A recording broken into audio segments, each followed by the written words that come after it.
이상하게 요즘 부쩍 지자체 의원들이 이런 문제 있는 사람들이 너무 지금 많아요. 최진문 교수님. 예, 정말 황당무계하고요. 이런 사람이 어떻게 시의원을 했는지 이해도 안 됩니다. 네. 시의원한 사람이 2017년 7월에 자신의 차에 본인의 내연녀를 태워서 네. 산으로 갑니다. 성남 근교 야산에 데려간 뒤에 차 안에서 감금하고 폭행하고 그리고 성폭행까지 했어요. 그러니까 아마 그 만남을 거부했던 것 같아요. 이 내연녀가 되시는 분이 거부하니까 그거를 거부한다는 이유로 성폭행을 한 일까지 있었습니다. 네. 무슨 정말 악랄한 죄질이 악랄한 그 범죄 무슨 종합 세트입니까? 감금, 폭행, 성폭행요? 그런데 대체 무슨 일이 그러면 구체적으로 있었던 건지 피해 여성의 변호인의 얘기를 통해서 듣고 이어가 보도록 하겠습니다. 서로 가정이 있던 현직 A모 시의원이 이 가정이 있던 또 다른 여성에게 적극적으로 구애를 했습니다. 한 달 정도 만남을 이어갔는데 그 이후부터 A모 시의원의 폭언과 폭행이 시작됐었고요. 피해 여성이 출퇴근 시간대 집이나 회사 앞에서 기다려서 차에 강제로 태운 후에 자신의 연락을 제대로 받지 않았다, 또 자신을 오래 기다리게 했다, 남편과 행복한 모습을 보였다, 그런 여러 가지 이유를 대서 그 여성분을 무차별적으로 폭행한 것으로 알고 있습니다. 지금 내용만 들어도요, 무슨 범죄 스릴러물에 나오는 그런 악랄한 범인 같다는 생각이 들어요, 지금. 네, 맞습니다. 이 해당 시의원이 이 피해 여성과 처음 만난 게 지난 2016년 5월입니다. 이 5월부터 부적절한 만남을 가졌었는데 만남을 가진 지 한 달이 지나서 아까 들으신 그런 이유로 그 해당 여성에게 폭언과 폭행을 일삼았고요. 그러니까 여성이 이제 만남을 거부를 하게 되죠. 그러니까 만남을 거부를 하자 협박을 시작을 합니다. 배우자, 아이, 지인들에게 우리의 관계를 알리겠다라고 협박을 지속해서 관계를 이어나갔고요. 네. 이후에 이 시의원의 협박이 점점 도를 넘어서는데 이 여성의 연락을 받지 않으면 연락을 받을 때까지 전화와 메시지를 지속적으로 하는 거예요. 얼마나 도가 넘었느냐. 연락을 받지 않으니까 이틀 동안 197번, 197번이나 여성에게 전화를 한 적도 있는 것으로 확인이 됐습니다. 정말 이거는 제가 알고 있는 표현을 정말 적나라한 표현을 쓰고 싶습니다만 제가 방송이라서 못 쓰는 게 너무 안타깝네요. 그런데 박성배 변호사님, 피해 여성 측이 이 사람과 이 시의원이에요. 나눴다는 문자를 공개했는데 여기에 충격적인 내용이 담겨 있다면서요. 고소인 측 주장이 사실이라면 시의원의 행위는 죄질이 상당히 불량합니다. 제가 어떻게 표현을 해야 할지 모르겠는데 그 정도예요? 비속어가 많아서요. 아하. 그 요지만 말씀을 드리면 네 애들한테 어떻게 하는가 봐. 네 애들도 엄마 닮아서 거절 차단 겁나 잘하네. 네 애들이지. 봐봐 어떻게 하는지. 피해 여성에게 아이들을 해코지하겠다는 취지로 위협한 문자 메시지를 보냅니다. 거기다 난 내가 한 짓에 감당할 테니까 너도 감당하든지 말든지 네가 알아서 해라. 나는 절대 멈추지 않는다. 피해 여성의 연락을 받지 않는다는 이유로 해가 닥칠 것을 경고하는 문자 메시지를 보내기도 합니다. 우리 이수정 교수님은 늘 뉴스파이터에서 그런 말씀을 해오셨어요. 데이트 폭력이란 말은 이건 적절치 않다. 그럼 이거는 뭐 어떤 범죄로 봐야 되는 거예요, 진짜? 이건 뭐 협박에다가 성폭행에다가 스토킹에다가 뭐 이런 이제 편집증적인 사람이라고 보입니다.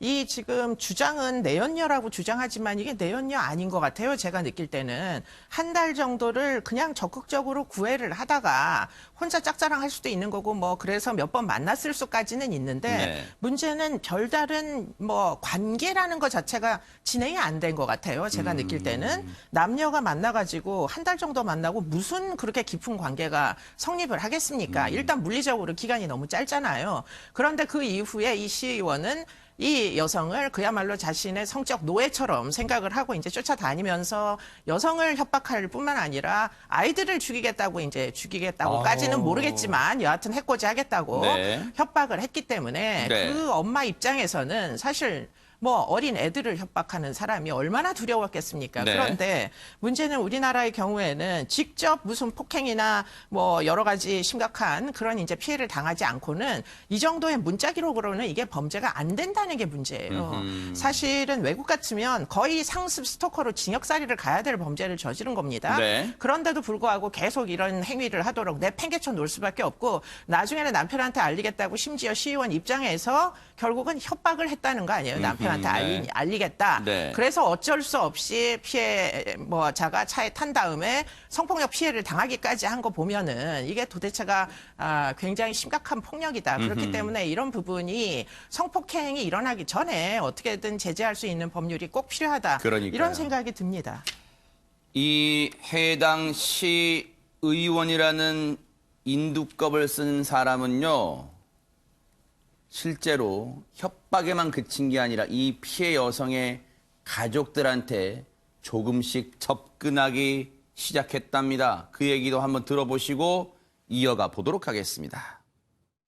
그 A모 시의원이 그 피해 여성이 아이들과 아이들의 친구들에게 지속적으로 연락을 했습니다. 전화를 받으면 바로 끊는 방식으로 연락을 했었고, 이를 이상히 여긴 아이들이 그 특정 번호를 한번 카톡으로 친구 추가를 해보니까 그 카톡 프로필 사진에 자신의 어머니와 어떤 아저씨가 있는 사진을 보게 됐었고, 아이들이 상당히 큰 충격에 빠졌었습니다. 더 이상 참을 수 없어서 자신의 남편에게 자신을 좀 도와달라, 자신의 잘못은 했지만 가정과 아이들 지키기 위해서 자신을 좀 구해달라 요청을 하게 되었었고, 남편분이 적극적으로 법적 조치를 취하게 되었습니다.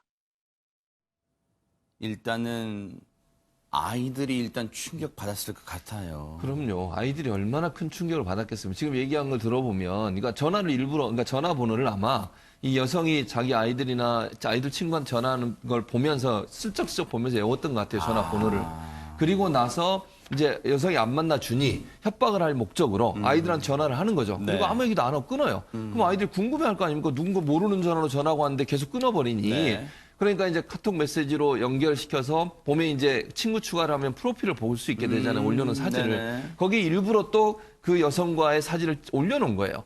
그럼 아이들이 그걸 보다가 자기 엄마가 뭐 낯선 남자와 사진을 아우, 찍었다? 세상에. 이걸 봤을 때 그 아이들이 느꼈을 충격이라고 하는 거는요. 네. 뭐라고 상상할 수도 없을 정도예요. 네. 엄마에 대한 뭐 실망감도 있었겠지만 그 엄마에 대한 어떤 신뢰감이 얼마나 떨어졌겠습니까? 네. 그런 것들을 통해서 이 남자 같은 경우는 그 여성을 어떻게든지 자기의 마음대로 하려는 의도를 가지고 아이들한테까지 이런 나쁜 행동을 한 거니까 이거는 여성뿐만 아니라 아이들한테 심적으로 엄청난 충격을 준 거예요. 네. 이것도 저는 범죄 행위에 들어간다고 봅니다. 네. 이런 나쁜 행동을 한 사람에 대해서는 정말 좀 벌을 한 2배, 3배 줬으면 좋겠어요. 네. 가중처벌 한 3배 정도 하면 좋을 것 같은데. 그러면서 여기서는요, 이 여성이 급기야 이제 그런 상황이, 그런 지경까지 이르니까 그제서야 남편한테 다 털어놓습니다. 제발 나를 지켜줘, 가정을 지켜줘 라고 호소합니다. 결국 남편이 글쎄요, 최단비 변호사 피눈물을 흘렸어요. 피눈물을 흘렸을 것 같아요. 이 충격적인 소식을 접하고, 하지만 가정을 지키기 위해서 고소에 나섰답니다. 네, 이제 적극적으로 가정을 지켜야겠다라고 고소에 나섰죠. 근데 이렇게 고소에 나서기까지 이 여성이 3년 넘게 협박에 시달리면서 망설였던 이유가 바로 이 가족을 가지고 협박을 했던 그 치졸한 방식 때문에 그렇습니다. 이 여성에게 어떠한 식으로 이제 행동을 하냐 하면 좀 말씀드리기가 민망합니다만 이 여성에게 차 안에서 이 성인 여관에서나 볼 수 있을 정도의 과도한 행위를 요구를 해요. 요구를 하는데 그치는 게 아니라 그것을 동영상으로 촬영을 합니다. 그리고 나서 이 여성에게 이것을 가지고 너희 가족에게 알리겠다고 협박을 하니까 이 여성은 이 관계를 이어나갈 수밖에 없었다라고 여성 측은 주장을 하고 있고요. 이 해당 여성이 썼던 고소장에는 내가 성상납을 하러 만나러 가는 것이 아닌가라는 비참함까지 들었다라는 얘기를 하고 있어요. 그러니까 이 변호사의 얘기로는 제발 놓아달라라고 이 여성이 이 해당 시의원에게 애원을 하니까 내가 이러한 것들을 다 가지고 있고 이러한 것들로 당신의 가족과 남편에게 알리겠다라고 해서 꼼짝할 수가 없었다. 결국은 이 남성은 성적인 욕구를 충족시키기 위해서 수치심을 느끼게 한 행동들을 이 여성에게 계속해서 요구했다라고 주장을 했습니다. 이 악마 같은, 악마보다 더 잔혹한 이 사람은요, 피해 여성한테 심지어 이런 요구까지 했답니다. 그 얘기마저 들어보시고 이어가 보도록 하겠습니다. A모 시의원 같은 경우에는 그 피해 여성이 자신이 아닌 남편과 행복한 모습을 보이거나 가족과 함께 여행을 가는 모습들을 극도로 참지 못하고 자신 외에는 누구에게도 정을 주지 말라고 아마 했었던 것 같습니다. 그래서 시의원은 그 쌍방 폭행이었고 합의의 성관계였다고 주장을 했었습니다. 언론 취재가 시작이 되고 그 A모 시의원이 피해 여성에게 제발 잘못했다 한 번만 용서해달라고 좀 용서를 구하고 싹싹 비는 그런 녹취 파일은 있었습니다. 정말 제정신입니까? 진짜 박상배 변호사님. 극도로 집착하는 모습을 보였다는 것이 고소인 측의 주장인데 고소인 측에 따르면 해당 시의원이 남편과 행복한 모습을 절대 보이지 말고 각방을 쓰라는 비상식적인 요구를 했다고 합니다. 연락을 제때 안 받으면 연락을 받고 나올 때까지 무수한 전화와 메시지로 괴롭혔다는 건데 어쩔 수 없이 연락을 받고 나가게 되면 자신을 기다리게 했고 남편과 같이 있었다는 이유로 또 차 안에서 무수히 협박과 폭행을 반복했다는 겁니다. 이 사건 고소 사실 중에는 정보통신망법 위반도 포함돼 있습니다. 이렇게 무수히 전화 연락을 하고 메시지를 보내는 모습을 공포심 또는 불안감을 유발하는 문헌을 반복적으로 보냈다는 취지로 고소 사실로 포함한 것으로 추정됩니다. 자, 자신이 고소된 것에 대해서 이 사람은 뭐라고 얘기를 하고 있을까요? 최진봉 교수님. 이 사람은 뭐라고 얘기하고 있냐면요. 일단 고소당한 것에 대해서 본인은 그러니까 일단은 뭐라고 잘못이 없다고 얘기해요. 잘못이 없다. 예, 저는 이게 사람이란 표현을 써야 될지 모르겠어요. 그러니까요. 그러니까 이게 쌍방이 그냥 합의에 의해서 한 거지 본인이 네. 일방적으로 했다거나 아니면 폭행도 쌍방 폭행이다 이렇게 주장을 해요. 네.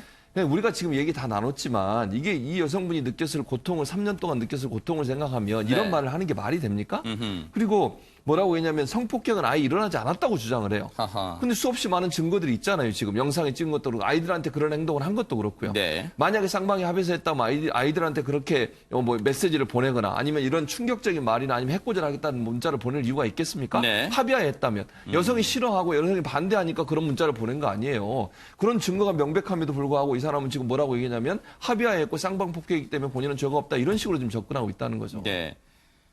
해당 지역의 주민들은요, 오히려 자신들이 수치스러워하지 않아 부끄러워할 거 아니에요. 이 사람 지금 탈당계도 내고요, 의원직도 일단 사퇴했는데 그걸로 끝날 일 절대 아닙니다. 반드시 이 사건의 진실 그리고 재판 과정도 어떻게 진행이 될지 뉴스파이터가 따라붙어 보도록 하겠습니다.